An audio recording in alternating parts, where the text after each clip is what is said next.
ವಿಠ್ಠಲ ರುಕುಮಾಯಿ ಜ್ಯೋತಿಷಾಲಯಕ್ಕೆ ಸ್ವಾಗತ ಸುಸ್ವಾಗತ. ಬನ್ನಿ. ಆರಾಧ್ಯ ಸ್ತ್ರೀ 26 ಜೂನ್ 2012 3 ಗಂಟೆ 19 ನಿಮಿಷ ಬೆಳಗ್ಗೆ ಚಿತ್ರದುರ್ಗದಲ್ಲಿ ಜನನ. ಪೂರ್ವ ಫಲ್ಗುಣಿ ನಕ್ಷತ್ರ 4ನೇ ಪಾದ ಸಿಂಹ ರಾಶಿ ವೃಷಭ ಲಗ್ನದಲ್ಲಿ ಹುಟ್ಟಿದ್ದಾರೆ. ಆರಾಧ್ಯ ಸ್ತ್ರೀ ಹುಡುಗಿ.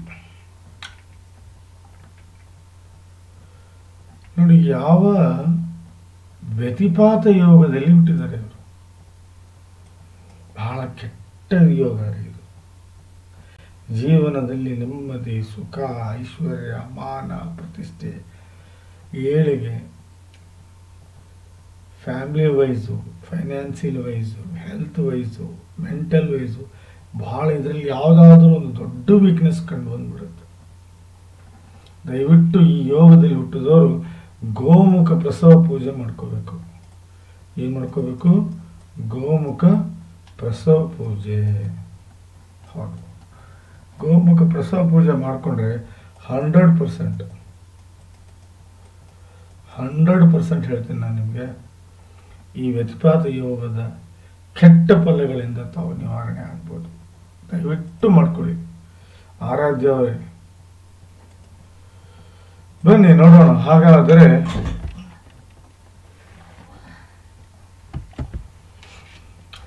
ಜಾತಕದಲ್ಲಿ ಏನಿದೆ ಏನಿಲ್ಲ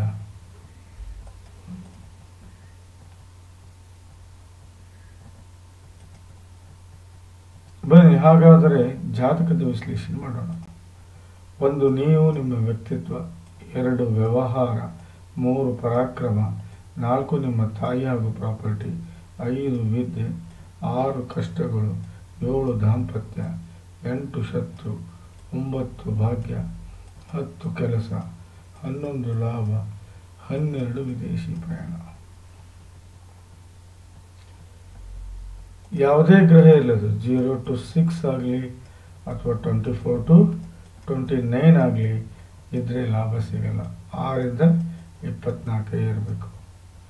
0 to 6 ಅಂದರೆ 0 to 10 ಇಯರ್ಸ್ ಅಂತ ಅರ್ಥ. 24 to 29 ಅಂದರೆ 65ರಿಂದ 100 ವರ್ಷ ಅಂತ ಅರ್ಥ. 6ರಿಂದ 24 ಅಂದರೆ 15ರಿಂದ 60 ವರ್ಷ ಅಂತ. ಇದನ್ನು ನಾವು ಬಾಲ್ಯಾವಸ್ಥೆ ಅಂತ ಕರೆದ್ರೆ, ಇದನ್ನು ನಾವು ವೃದ್ಧಾಪ್ಯ ಅವಸ್ಥೆ ಅಂತ ಕರಿತೀವಿ. ಇದನ್ನು ನಾವು ಯೌವನಾವಸ್ಥೆ ಅಂತ ಕರಿತೀವಿ. ಯಾವುದೇ ಗ್ರಹ ಯೌವನಾವಸ್ಥೆಯಲ್ಲಿ ಇದ್ದರೆ 100ಕ್ಕೆ 100 ಫಲ ಕೊಡುತ್ತೆ. ಆದರೆ ಉಚ್ಚ, ನೀಚ ಹಾಗೂ ರಾಹುಕೇತು ಮತ್ತು ಅಸ್ತಂಗತ ಫಲಗಳಿಗೆ ಇದು ಅಪ್ಲೈ ಆಗುವುದಿಲ್ಲ.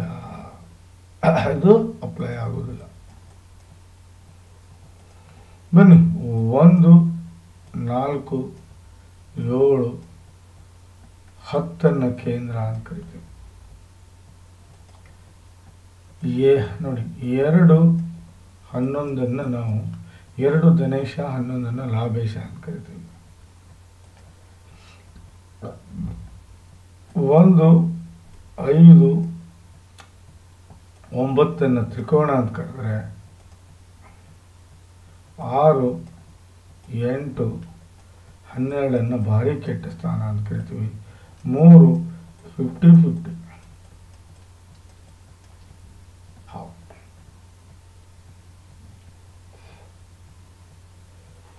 ಬನ್ನಿ. ಹಾಗಾದರೆ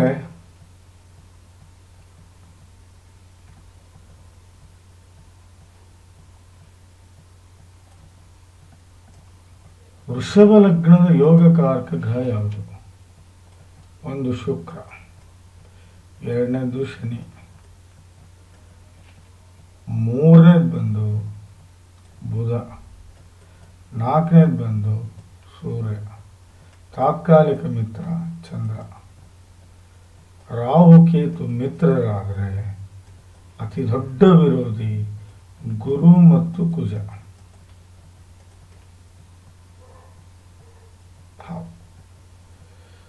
ಗುರು ಮತ್ತು ಕುಜ ಅತಿ ದೊಡ್ಡ ವಿರೋಧಿಗಳಾಗ್ತಾರೆ.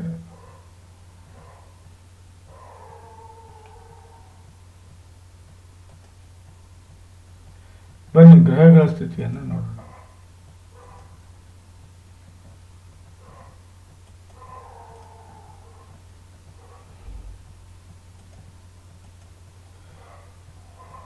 ನೋಡಿ, ವಕ್ರೀಯ ಶುಕ್ರ ಉಚ್ಚ, ಈ ಜಾತಕದಲ್ಲಿ ಉಚ್ಚ ಸ್ಥಾನದಲ್ಲಿ ಯಾರೂ ಇಲ್ಲ. ನೀಚ ರಾಹು, ನೀಚ ಕೇತು, ಅಸ್ತಂಗತನೂ ಯಾರಿಲ್ಲ ಈ ಜಾತಕದಲ್ಲಿ. ಉಚ್ಚನೂ ಯಾರಿಲ್ಲ, ಅಸ್ತಂಗತನೂ ಯಾರಿಲ್ಲ. ರಾಹು ಕೇತು ನೀಚರಿದ್ದಾರೆ. This is most dangerous, I am telling you. ಹೌದು,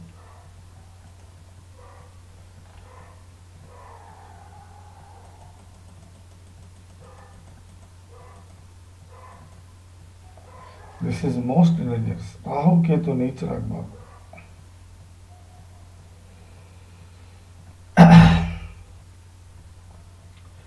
ನೋಡಿ, ಇಲ್ಲೇ ನೀಚ ಕೇತುವಿನ ಜೊತೆಗೆ 8ನೇ ಭಾವದ ಸ್ವಾಮಿ ಹಾಗೂ 1ನೇ ಭಾವದ ಸ್ವಾಮಿ ಕೂತ್ಕೊಂಡಿದ್ದಾರೆ. ಹೇಳೋದು ಅರ್ಥ ಆಯ್ತು ಅಂದ್ಕೊಂಡೆ ನಿಮಗೆ. ನೋಡಿ, ಗುರುಚಾಂಡಾಲ ದೋಷ, ಒಂದು ಗುರುಚಾಂಡಾಲ ದೋಷ ಆಗುತ್ತೆ, ಇನ್ನೊಂದು ಲಂಪಟ ದೋಷ ಆಗುತ್ತೆ.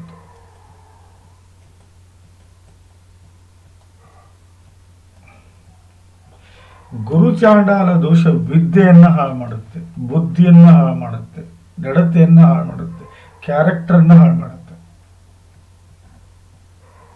ಹೌದು, ಅಷ್ಟಮೇಶ ವಿರೋಧಿ ಅವನು ನೀಚ ಕೇತುವಿನ ಜೊತೆ ಸೇರಿದ್ದಾನೆ. ಪ್ರಬಲ ಗುರುಚಾಂಡಾಲ ದೋಷ. ಇಲ್ಲಿ ಕೇತು ಶಾಂತಿ ಆಗಲಿಲ್ಲ ಅಂದ್ರೆ 100% ದಾರಿ ತಪ್ಪು ಎಲ್ಲ ಲಕ್ಷಣಗಳು ಕಾಣ್ತವೆ. ಈಗ ಹೋಗಿ 13 ವರ್ಷ ನಾನು ಹೇಳ್ತಾ ಇದ್ದೀನಿ, ಓಪನ್ ಆಗಿ ಹೇಳ್ತಾ ಇದ್ದೀನಿ, ಗುರುಚಾಂಡಾಲ ದೋಷ ಲಗ್ನದಲ್ಲಿ ಆದರೆ ಬಹಳ ತೊಂದರೆ ಆಗುತ್ತೆ. ಹೌದು, ಲಂಪಟ ದೋಷ ದ ಮೋಸ್ಟ್ ಡೇಂಜರಸ್ ದೋಷ. ಲಂಪಟ ದೋಷದಲ್ಲಿ ಏನಾಗುತ್ತೆ ಅಂದರೆ, ನೋಡಿ, ಇಲ್ಲಿ ಒಂದು ಗಂಡನಿಂದ ಮೋಸ ಆಗ್ಬೋದು, ಇಲ್ಲ ಗಂಡನಿಗೆ ಇವಳು ಮೋಸ ಮಾಡ್ಬೋದು, ಹೊನ್ನನ್ನು ಕಳ್ಕೋಬೋದು, ಮಣ್ಣನ್ನು ಕಳ್ಕೋಬೋದು, ಕೆಟ್ಟ ಚಟಕ್ಕೆ ಗುರಿ ಆಗ್ಬೋದು, ದಾರಿ ತಪ್ಬೋದು. ಹೌದು, ಹಣ್ಣು ಮಣ್ಣು. ಹೌದು, 100% ಯಾವುದೇ ಕಾರಣಕ್ಕೂ ಯಾವುದೇ ರೀತಿಯ ಸುಖವನ್ನ ಅನುಭವಿಸಕ್ಕಾಗುವುದಿಲ್ಲ. ಹೌದು,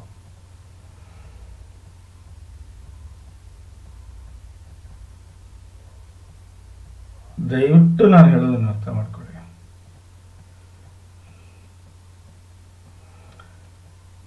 ಈ ಲಂಪಟ ದೋಷ ಆಗಲಿ ಗುರುಚಾಂಡಾಲ ದೋಷ ಆಗಲಿ ಲಗ್ನದಲ್ಲಿ ಆಗಬಾರದು. ಆದರೆ ಬಹಳ ಕೆಟ್ಟದ್ದು ಇವರೇ. ದಯವಿಟ್ಟು ಹೇಳೋದನ್ನು ಅರ್ಥ ಮಾಡ್ಕೊಳ್ಳಿ. ಇಲ್ಲಿ ಗುರು ಶಾಂತಿನೂ ಆಗಬೇಕು ಹಾಗೂ ಕೇತು ಶಾಂತಿನೂ ಆಗಬೇಕು. ಶುಕ್ರ ತನ್ನ ಸ್ವಗ್ರಹಿಯಾಗಿದ್ದಾನೆ ಬಿಡಿ, ಅದನ್ನು ಬಿಟ್ಟು ಹಾಕಿ. ಈ ಗುರುಚಾಂಡಾಲ ದೋಷ, ಲಂಪಟ ದೋಷ ಇವು ಮೋಸ್ಟ್ ಡೇಂಜರಸ್ ಆಮ್ ಟೆಲಿಂಗ್. ಇಡೀ ವ್ಯಕ್ತಿತ್ವವನ್ನು ಹಾಳು ಮಾಡುತ್ತದೆ, ಒಳ್ಳೆ ಕೆಟ್ಟ ಗುಣಗಳನ್ನು ಬೆಳೆಸ್ತದೆ, ಗಂಡನಿಂದ ಮೋಸ ಆಗುತ್ತೆ, ಹಣವನ್ನು ಕಳ್ಕೋಬಹುದು, ಆಸ್ತಿಯನ್ನು ಕಳ್ಕೋಬಹುದು, ಕೆಟ್ಟ ದಾರಿಯನ್ನು ಹಿಡಿಬಹುದು, ತಪ್ಪು ನಿರ್ಧಾರಗಳನ್ನು ಮಾಡಬಹುದು. ನೋಡ್ರಿ, ಮಕ್ಕಳು 100 ವರ್ಷ ಬದುಕುವ ತನಕ ನಾವು ಬದುಕುವುದಿಲ್ಲ. ಅದಕ್ಕೇನೆ ಭವಿಷ್ಯ ಅನ್ನೋದು.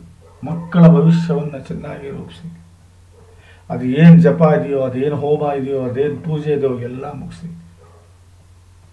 ನಾಳೆ ಗಂಡನ ಮನೆಗೆ ಹೋದ್ಮೇಲೆ ಪ್ರಾಬ್ಲಮ್ಸ್ ಬರಬೇಕಂತಂದ್ರೆ ನೀವು ಅನುಭವಿಸ್ತೀರ. ಹೀಗೆ ಹೇಳ್ತಾ ಇದ್ದೀನಿ ಮೊದಲೇ. ಗುರು ಮತ್ತು ನೀಚ ಕೇತುವಿನ ಯುತಿಯನ್ನ ಗುರು ಚಾಂಡಾಲ ದೋಷ ಅಂತ ಕರೆದ್ರೆ, ಶುಕ್ರ ಮತ್ತು ಕೇತುವಿನ ನೀಚ ಕೇತುವಿನ ಯುತಿಯನ್ನ ನಾವೇನಂತ ಕರಿತೀವಿ? ಲಂಪಟ ದೋಷ ಅಂತ ಕರಿತೀವಿ. ಲಂಪಟ ನಥಿಂಗ್ ಬಿಟ್ಟು ಲಫಡಾ ದೋಷ ಅಂದ್ರೂ ಅಡ್ಡಿಲ್ಲ. ನಾನು ಹೇಳೋದು ನಿಮ್ಗೆ ಅರ್ಥ ಆಯ್ತು ಅನ್ಕೋತೀನಿ. ದಯವಿಟ್ಟು ಈ ದೋಷಗಳ ನಿವಾರಣೆಗೆ ಇಲ್ಲಿ ಗುರು ಮತ್ತು ಕೇತು ಶಾಂತಿ ಮಾಡ್ಕೊಳ್ಳಿ. ಇಲ್ಲಿ ಗುರು ಮತ್ತು ಕೇತು ಶಾಂತಿ ಮಾಡ್ಕೊಂಡ್ರೆ ಇಲ್ಲಿ ದೊಡ್ಡ ರಾಜಯೋಗ ಆಗುತ್ತೆ. ಹೌದು, ಪಂಚಮಹಾಪುರುಷ ರಾಜಯೋಗ, ಮಾಲವ್ಯ ಪಂಚಮಹಾಪುರುಷ ರಾಜಯೋಗ. ನೋಡಿ, ರಾಹು ಕೇತು ಆಗಲಿ ಅಥವಾ ಸೂರ್ಯ ಚಂದ್ರನಿಂದ ಯಾವುದೇ ಕಾರಣಕ್ಕೂ ಪಂಚಮಹಾಪುರುಷ ರಾಜಯೋಗಗಳು ಆಗೋದಿಲ್ಲ. ಆಗೋದಿಷ್ಟೇ ಶನಿಯಿಂದ ಸಸ, ಗುರುನಿಂದ ಹಂಸ, ಕುಜನಿಂದ ರುಚಕ, ಬುಧನಿಂದ ಭದ್ರ, ಶುಕ್ರನಿಂದ ಮಾಲವ್ಯ ಮಹಾಪುರುಷ ರಾಜಯೋಗ ಅಂತಾರೆ.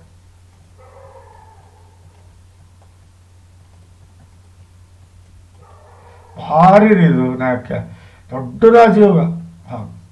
ಇವ್ರಿಗೆ ಸೆನ್ಸ್ ಆಫ್ ಹ್ಯೂಮರ್ ಬಹಳ ಚೆನ್ನಾಗಿರುತ್ತೆ. ಈ ಮಾತಿನಲ್ಲಿ ಬಹಳ ಅರ್ಥಗರ್ಭಿತವಾಗಿ ಸೆನ್ಸಿಬಲ್ ಆಗಿ ಮಾತಾಡ್ತಾರೆ. ತಮ್ಮನ್ನು ತಾವು ಬಹಳ ಸುಂದರವಾಗಿ ಕಾಣಿಸ್ಕೊಳ್ಳಲು ಎಲ್ಲ ಪ್ರಯತ್ನಗಳನ್ನು ಮಾಡ್ತಾರೆ. ಇವರು ಸೆಂಟರ್ ಆಫ್ ಅಟ್ರಾಕ್ಷನ್ ಆಗಿರ್ತಾರೆ. ಸಂಗೀತ ಇಲ್ಲ ಡ್ಯಾನ್ಸು, ಹಾಡು ಇಂಥದ್ರಲ್ಲಿ ಬಹಳ ಅತಿ ಡ್ರಾಮಾ, ಆಮೇಲೆ cinema, music industry, TV industry, drama industry, film industry, ಈ 4 ಇಂಡಸ್ಟ್ರಿಯಲ್ಲಿ ಬಹಳ ಇಂಟ್ರೆಸ್ಟನ್ನು ತೋರಿಸ್ತಾರೆ. ಹೆಚ್ಚಾಗಿ ಇವರು IAS, KAS, IPS, textile engineering,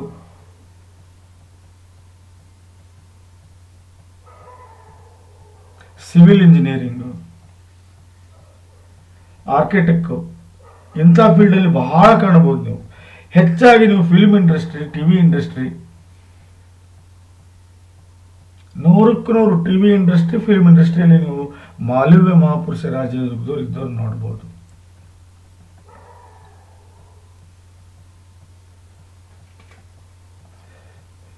ಯಾರ ಜಾತಕದಲ್ಲಿ ಮಾಲವ್ಯ ಮಹಾಪುರುಷ ರಾಜಯೋಗ ಆಗುತ್ತೋ ಅವರು ಒಳ್ಳೆ ತಂದೆ ತಾಯಿ, ಅಣ್ಣ ತಮ್ಮ, ಅಕ್ಕ ತಂಗಿ, ಯಶಸ್ಸು, ಆರೋಗ್ಯ, ಐಶ್ವರ್ಯ, ಕೀರ್ತಿ, ಸಕಲ ಸಮರ್ಪಕ ಸಂಪೂರ್ಣ ಫಲವನ್ನು ಅನುಭವಿಸುವುದಲ್ಲದೆ ಒಳ್ಳೆ ಸಂಪತ್ತು, ಒಳ್ಳೆ ಐಶ್ವರ್ಯ, ಒಳ್ಳೆ ಪ್ರಾಪರ್ಟಿ, ಒಳ್ಳೆ ಜ್ಞಾನ, ವಿದ್ಯೆ, ಬುದ್ಧಿ,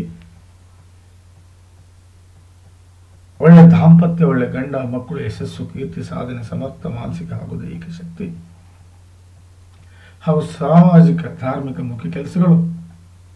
ಅದು ಅಲ್ಲದೆ ಮಾನ, ಪ್ರತಿಷ್ಠೆ, ಯಶಸ್ಸು, ಸ್ಥಾನ, ಮಾನ, ಕೀರ್ತಿ, ಆರೋಗ್ಯ, ಆಯುಷ್ಯವನ್ನು ಪಡ್ಕೊಂಡಿರ್ತಾರೆ. ಅದು ಅಲ್ಲದೆ ಒಳ್ಳೆ ವ್ಯಕ್ತಿತ್ವವನ್ನು ಹೊಂದಿರ್ತಾರೆ. ಒಳ್ಳೆ ಗುಣಗಳನ್ನು ಬೆಳೆಸ್ಕೊಂಡಿರ್ತಾರೆ. ಒಳ್ಳೆ ವಿಚಾರಗಳಿಗೆ ಬೆಲೆ ಕೊಡ್ತಾರೆ. ಒಳ್ಳೆ ಸಂಗತಿಗಳಿಗೆ ಆಸಕ್ತಿಯನ್ನು ತೋರಿಸ್ತಾರೆ. ಒಳ್ಳೆ ಕೆಪಾಸಿಟಿ ಇರುತ್ತೆ, ಮೆಂಟಲಿ ಹಾಗೂ ಫಿಸಿಕಲಿ. ಆಸೆ ಆಕಾಂಕ್ಷೆಗಳು ಈಡೇರ್ತವೆ. ಒಳ್ಳೆ ಇಮೇಜನ್ನು ಬೆಳೆಸ್ಕೊಳ್ತಾರೆ. ಬುದ್ಧಿವಂತಿಕೆ ನಡೆಯನ್ನು ನಡೀತಾರೆ. ಗ್ರಾಸ್ಪಿಂಗ್ ಪವರ್ ಬಹಳ ಚೆನ್ನಾಗಿರುತ್ತೆ. ಒಳ್ಳೆ ಟೇಸ್ಟನ್ನು ಹೊಂದಿರ್ತಾರೆ. ಆದರೆ ಕಂಡೀಷನ್ ಅಪ್ಲೈ.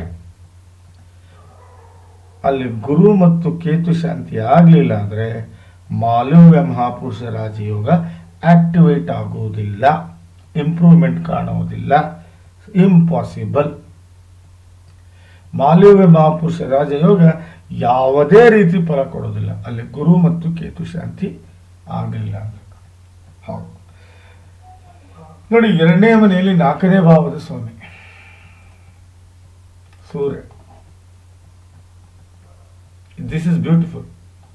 ವಿಪರೀತ ಸಿಟ್ಟಿರುತ್ತೆ, ಅದು ಬೇರೆ. ಬಹಳ ಬೇಗ ಸಿಟ್ಟಾಗ್ತಾರೆ, ಬಹಳ ಬೇಗ ಕೂಲಾಗ್ತಾರೆ, ಬಹಳ ಆಂಗ್ಸೈಟಿ. ಸರ್ಕಾರಕ್ಕೆ ಸಂಬಂಧಿಸಿದ ಯಾವುದೇ ಹುದ್ದೆ ಆಗಲಿ, ಕೆಲಸ ಆಗಲಿ, ಕಾಂಟ್ರಾಕ್ಟ್ ಆಗಲಿ ಈಸಿಯಾಗಿ ತಗೋತಾರೆ. ಹೌದು, 100%.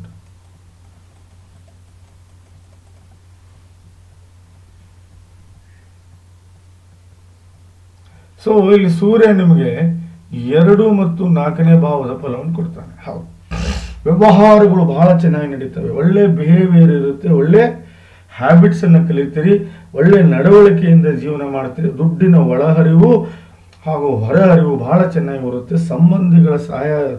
ಸಂಬಂಧಿಗಳಿಗೆ ಸಹಾಯ ಮಾಡ್ತೀರಿ. ಸಂಬಂಧಿಗಳಿಂದ ಸಹಾಯ ತಗೋತೀರಿ. ಹೊಂದಾಣಿಕೆ ಬದುಕನ್ನು ಬದುಕ್ತೀರಿ. ಹಣವನ್ನು ಸೇವ್ ಮಾಡ್ತೀರಿ. ಊಟದ ವಿಚಾರದಲ್ಲಿ ಯಾವುದೇ ತಗಾದೆ ಇರುವುದಿಲ್ಲ. ಪರಿವಾರದ ಸ್ಥಿತಿ ಎಕ್ಸ್ಟ್ರಾಆರ್ಡಿನರಿ ಇರುತ್ತೆ. ಇನಿಷಿಯಲಿ ಬಹಳ ಒಳ್ಳೆ ಸ್ಟಡಿ ಮಾಡ್ತೀರಿ. ಮಾತಿನಲ್ಲಿ ಕಂಟ್ರೋಲ್ ಇರುತ್ತೆ. ಮಾತಿನಲ್ಲಿ ವಚನತ್ವ ಇರುತ್ತೆ. ಸಂಸ್ಕಾರ ಹಾಗೂ ನೆಮ್ಮದಿಯ ಬದುಕನ್ನು ಬದುಕ್ತೀರಿ. ಇದು 2ನೇ ಭಾವದ ಫಲ. ನೋಡಿ, 3ನೇ ಭಾವದ ಫಲ, 4ನೇ ಭಾವದ ಫಲ. ಬಹಳ ಜವಾಬ್ದಾರಿತ ವ್ಯಕ್ತಿಯಾಗಿರ್ತೀರಿ. ರೆಸ್ಪಾನ್ಸಿಬಲ್ ಇರುತ್ತೆ, ಜವಾಬ್ದಾರಿ ಇರುತ್ತೆ. ತಾಯಿ ಬಗ್ಗೆ ಬಹಳ ಪ್ರೇಮ ಇರುತ್ತೆ. ಯಾವುದೇ ವ್ಯವಹಾರ ಮಾಡಲಿ ಕಣ್ಣು ಮುಚ್ಚಿ ನೀವು ಸಕ್ಸಸ್ ಹೊಂದ್ತೀರಿ, ನೆಮ್ಮದಿಯ ಬದುಕನ್ನು ಬದುಕ್ತೀರಿ, ಸುಖಮಯ ಜೀವನವನ್ನು ಸಾಗಿಸ್ತೀರಿ, ಒಳ್ಳೆಯ ಪ್ರಾಪರ್ಟಿಯನ್ನು ಗಳಿಸ್ತೀರಿ, ಎಲ್ಲರ ಜೊತೆಗೂ ಕಂಫರ್ಟಬಲ್ ಆಗಿ ಮೂವ್ ಆಗ್ತೀರಿ. ಮನೆ ಸ್ಥಿತಿ ಎಕ್ಸ್ಟ್ರಾ ಆರ್ಡಿನರಿ ಆಗಿರುತ್ತೆ, ಸ್ಟೈಲ್ ಆಫ್ ಲಿವಿಂಗ್ ಭಾಳ ಆಗಿರುತ್ತೆ. ಮನೆಗೆ ಬಂದವ್ರನ್ನ ಭಾಳ ಪ್ರೇಮದಿಂದ ನೋಡ್ಕೊಳ್ಳೋದಲ್ದೇ ಸಮಾಜದಲ್ಲಿ ಒಳ್ಳೆ ಹೆಸರನ್ನು ಮಾಡ್ತೀರಿ. ಹಣ ಅಂತಸ್ತು,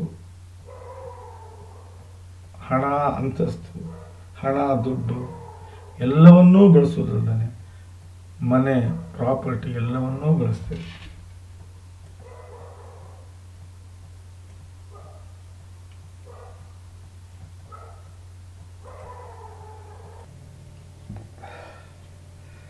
ಸೊ ಸೂರ್ಯ 2 ಮತ್ತು 4ನೇ ಭಾವದ ಫಲವನ್ನು ಕವರ್ ಮಾಡಿಬಿಡ್ತಾನೆ ಇಲ್ಲಿ. ಹಾಗಾಗಿ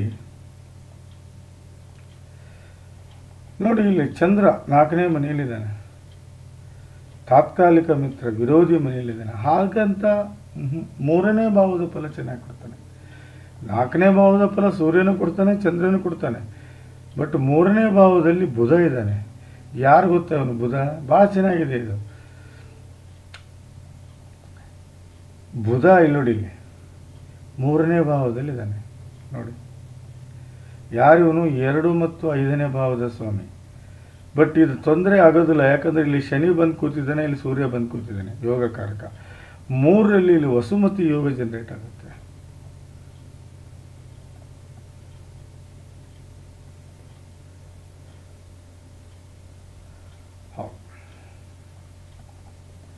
ಮೂರರಲ್ಲಿ ಇಲ್ಲಿ ವಸುಮತಿ ಯೋಗ ಬಂದು ಜನರೇಟ್ ಆಗುತ್ತೆ. ಯಾರ ಜಾತಕದಲ್ಲಿ ವಸುಮತಿ ಯೋಗ ಜನರೇಟ್ ಆಗುತ್ತೋ ಅವರು 40 ಇಲ್ಲ 45 ವರ್ಷ ಆದಮೇಲೆ ಬಹಳ ದೊಡ್ಡ ವ್ಯಕ್ತಿತ್ವವನ್ನು ಗಳಿಸ್ಕೋತಾರೆ, ಒಳ್ಳೆ ಸ್ಥಾನಮಾನವನ್ನು ಗಳಿಸ್ಕೋತಾರೆ. ಹೌದು, ಯಾರ ಜಾತಕದಲ್ಲಿ ವಸುಮತಿ ಯೋಗ ಆಗುತ್ತೋ ಅವ್ರಿಗೆ ಒಳ್ಳೆ ತಂದೆ ತಾಯಿ, ಅಣ್ಣ ತಮ್ಮ, ಅಕ್ಕ ತಂಗಿ, ಯಶಸ್ಸು, ಆರೋಗ್ಯ, ಐಶ್ವರ್ಯ, ಕೀರ್ತಿ, ಸಕಲ ಸಮರ್ಪಕ ಸಂಪೂರ್ಣ ಫಲವನ್ನು ಅವರು 40 ಇಲ್ಲ 45 ವರ್ಷ ಆದಮೇಲೆ ಅನುಭವಿಸ್ತಾರೆ.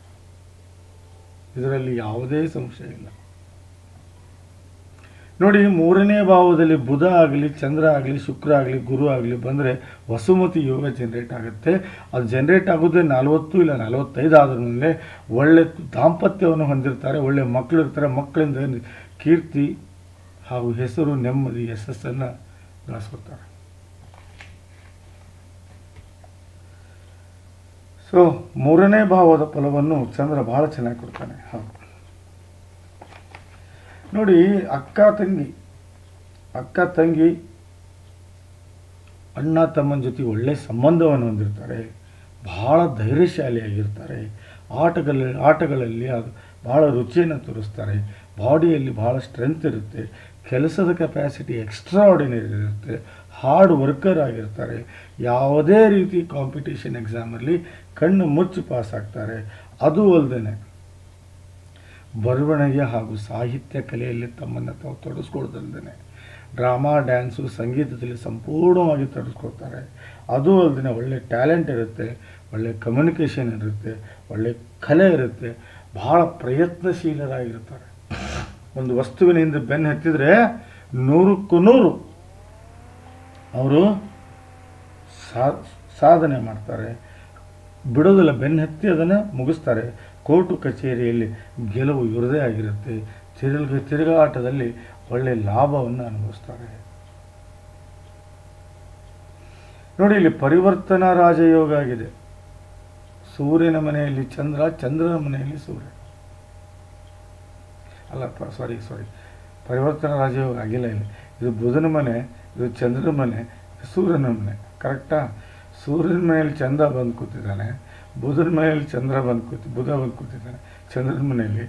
ಅದು ಮತ್ತೆ ಚಂದ್ರ ಬಂದು ಸೂರ್ಯನ ಮನೆಯಲ್ಲಿ ಕೂತಿದ್ದಾನೆ, ಸೂರ್ಯ ಬಂದು ಬುಧನ ಮನೆಯಲ್ಲಿ ಕೂತಿರ್ತಾನೆ.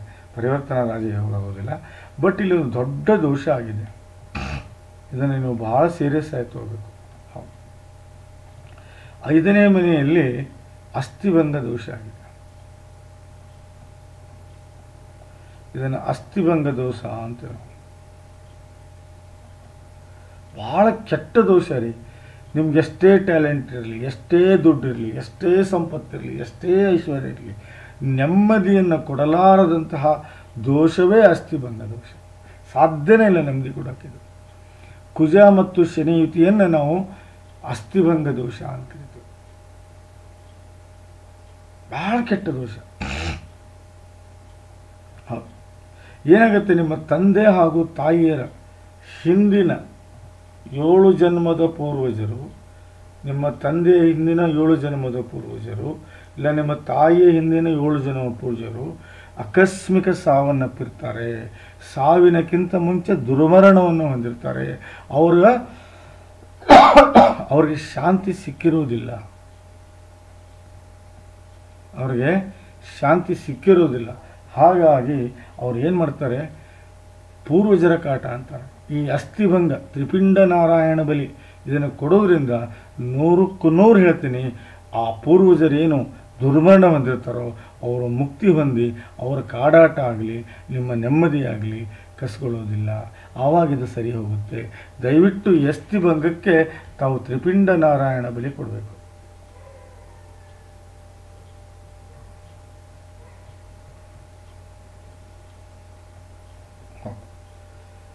ತ್ರಿಪಿಂಡ ನಾರಾಯಣ ಬಲಿ ಕೊಡಬೇಕು. ಇದಕ್ಕೆ ನೀವು ತ್ರಿಪಿಂಡ ನಾರಾಯಣ ಬಲಿ ಕೊಟ್ಟಿದ್ದೇ ನಿಜ ಆದರೆ 100%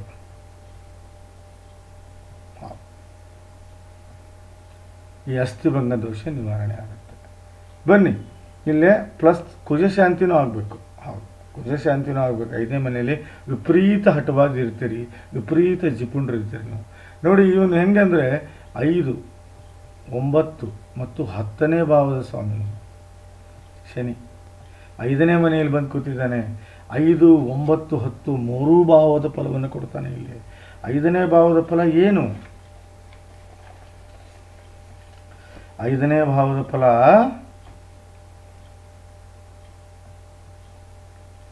ಒಳ್ಳೆ ಎಜುಕೇಷನ್ ಸಿಗುತ್ತೆ, ಒಳ್ಳೆ ದಾಂಪತ್ಯವನ್ನು ಅನುಭವಿಸ್ತೀರಿ, ಒಳ್ಳೆ ಸೆಕ್ಸುವಲ್ ಲೈಫ್ ಅನುಭವಿಸ್ತೀರಿ, ಒಳ್ಳೆ ಮಕ್ಕಳು ಹುಡ್ತಾರೆ.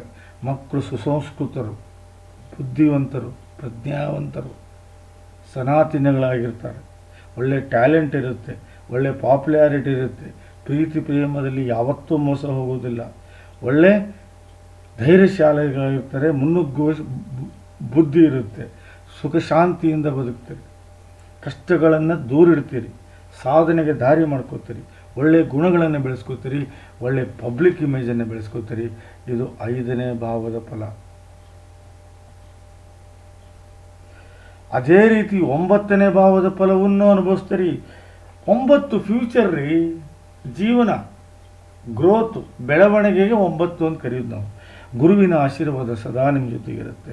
ಧರ್ಮವನ್ನು ನಂಬ್ತೀರಿ, ಭಾಗ್ಯವಂತರಾಗಿರ್ತೀರಿ, ಪ್ರಾಪ್ತಿಯನ್ನು ಪಡ್ಕೋತೀರಿ, ತಂದೆಯ ಜೊತೆಗೆ ಒಳ್ಳೆಯ ಸಂಬಂಧ ಇರುತ್ತೆ, ಸಾಧನೆಗೆ ದಾರಿ ಮಾಡ್ಕೋತೀರಿ, ಸುಖಮಯ ಜೀವನವನ್ನು ಸಾಗಿಸ್ತೀರಿ. ಯಾವಾಗಲೂ ಗೆಲುವು, ಸದಾ ಗೆಲುವು ನಿಮ್ಮದೇ ಆಗಿರುತ್ತೆ. ಸಂಬಂಧಿಗಳಿಂದ ಸಹಾಯ ತಗೋತೀರಿ, ಸಂಬಂಧಿಗಳಿಗೆ ಸಹಾಯ ಮಾಡ್ತೀರಿ. ದೇವರ ಆಶೀರ್ವಾದ ಸದಾ ನಿಮ್ಮ ಜೊತೆಗಿರುತ್ತೆ. ಬಹಳ ಲಕ್ಕಿಯಸ್ಟ್ ಹ್ಯೂಮನ್ ಬೀಯಿಂಗು. ಪುಣ್ಯದ ಕೆಲಸ ಮಾಡ್ತೀರಿ, ಮನೆಯಲ್ಲಿ ನೆಮ್ಮದಿಯನ್ನು ಕೊಡ್ತೀರಿ.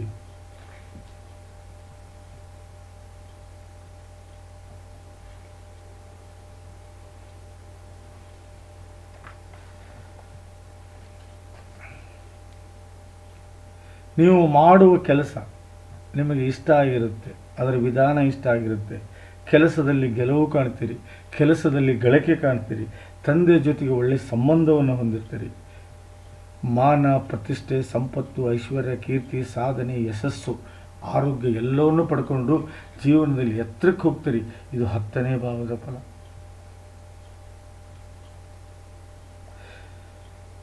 ಎಷ್ಟು ವಿಚಿತ್ರ ಅಂದರೆ,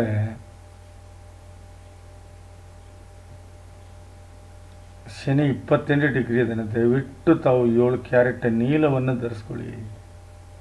ಹೌದು, ನೀಲವನ್ನು ಬಂಗಾರದಲ್ಲಿ ಮಾಡ್ಕೋಬಾರ್ದು, ಪಂಚಲೋಹದಲ್ಲಿ ಮಾಡ್ಕೋಬೇಕು.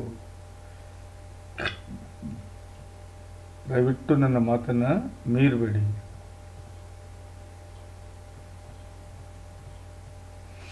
ನೋಡಿ, ರಾಹು 7ನೇ ಮನೆಯಲ್ಲಿ ನೀಚನಾಗಿದ್ದಾನೆ. ಬಟ್ ಒಂದು ಮಾತು ಹೇಳ್ತೀನಿ, ಬೇಜಾರಾಗಬೇಡಿ.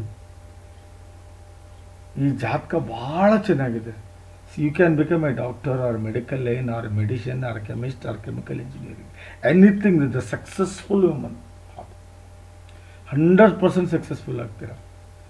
ಹೌದು, ಇಲ್ಲಿ ನಿಮ್ಮದು ದಾಂಪತ್ಯ ಹೇಳಕ್ಕೆ ಡೌಟು ನಾನು, ಯಾಕಂದರೆ ನೀಚ ರಾಹು ಇದ್ದಾನೆ, ಕುಜ 5ನೇ ಮನೆಯಲ್ಲಿದ್ದಾನೆ. ನೀವು ಶಾಂತಿ ಮಾಡ್ಕೋಬೇಕು. ಏನು ಶಾಂತಿ ಮಾಡ್ಕೋಬೇಕು? ನಾಗ ಪ್ರತಿಷ್ಠಾಪನೆ ಮಾಡ್ಕೋಬೇಕು. 2ನೇದು ಗೋಮುಖ ಪೂಜೆ ಮಾಡ್ಕೋಬೇಕು. 3ನೇದು ತ್ರಿಪಿಂಡ ನಾರಾಯಣ ಬಲಿ ಮಾಡ್ಕೋಬೇಕು.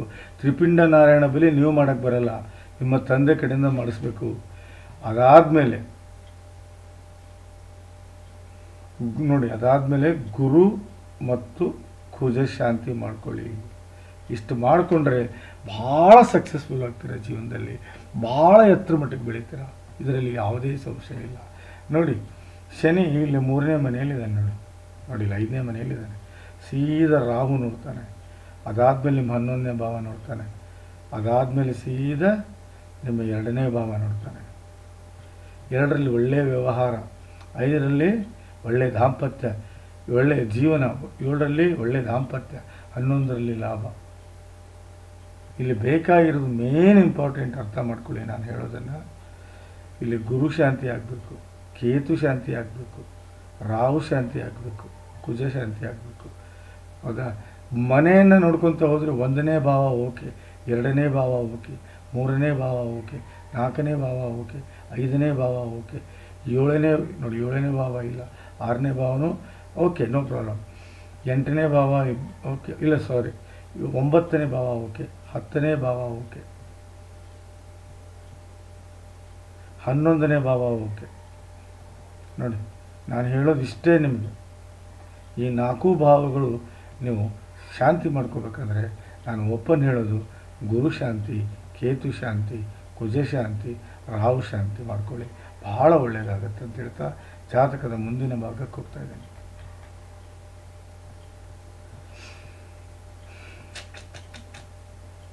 This is extraordinary ultimate. This is extraordinary ultimate. ಯಾಕಂದರೆ ರುಚಕ ಮಹಾಪುರುಷ ರಾಜಯೋಗ ಆಗಿದೆ.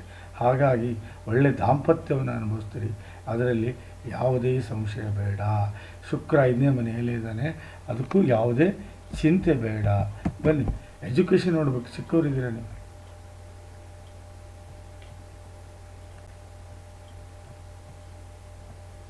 ಹೈಯರ್ ಎಜುಕೇಷನ್ ಮಾಡ್ತೀರ. ಆದರೆ ಗುರು ಕೇತು ರಾಹು ಶಾಂತಿ ಆಗಬೇಕು ಅಷ್ಟೇ. ಗುರು ಕೇತು ರಾಹು ನಾನು ಹೇಳುವ ಶಾಂತಿ ಮಾಡಿಕೊಂಡ್ರೆ ಒಂದು MTechವರೆಗೂ ಹೋಗ್ತೀರಾ, ಇಲ್ಲ MD MBBS MDವರೆಗೂ ಹೋಗ್ತೀರಾ. ಇದರಲ್ಲಿ ಯಾವುದೇ ಸಂಶಯ ಬೇಡ. ನಾನು ಹೇಳುವ ಗ್ರಹಗಳ ಮತ್ತು ನಾನು ಹೇಳುವ ಪೂಜೆ ಹೋಮಗಳನ್ನು ಮಾಡಿಕೊಂಡ್ರೆ MTech ಇಲ್ಲ MDವರೆಗೂ ಹೋಗು ಎಲ್ಲ ಲಕ್ಷಣವೂ ಕಾಣ್ತಾ ಇದ್ದಾವೆ. ಬನ್ನಿ, ಯಾವ ದಶೆಯಲ್ಲಿದ್ದೀರಾ ನೋಡೋಣ.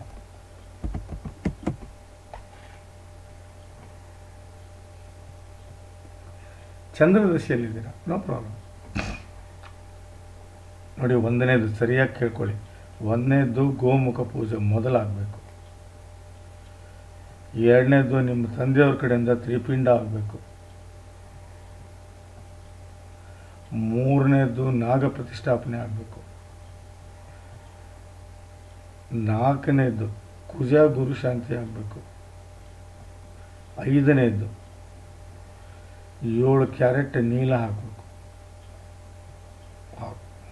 ಇಷ್ಟು ಮಾಡ್ಕೊಳ್ಳಿ, 100ಕ್ಕೂ 100 ನೀವು ಸಕ್ಸಸ್ ಕಾಣ್ತೀರಾ, ಭಾಳ ಎತ್ತರಕ್ಕೆ ಬೆಳೀತೀರಾ, ಭಾಳ ಸಕ್ಸಸ್ಫುಲ್ ವುಮೆನ್ ಆಗ್ತೀರಾ.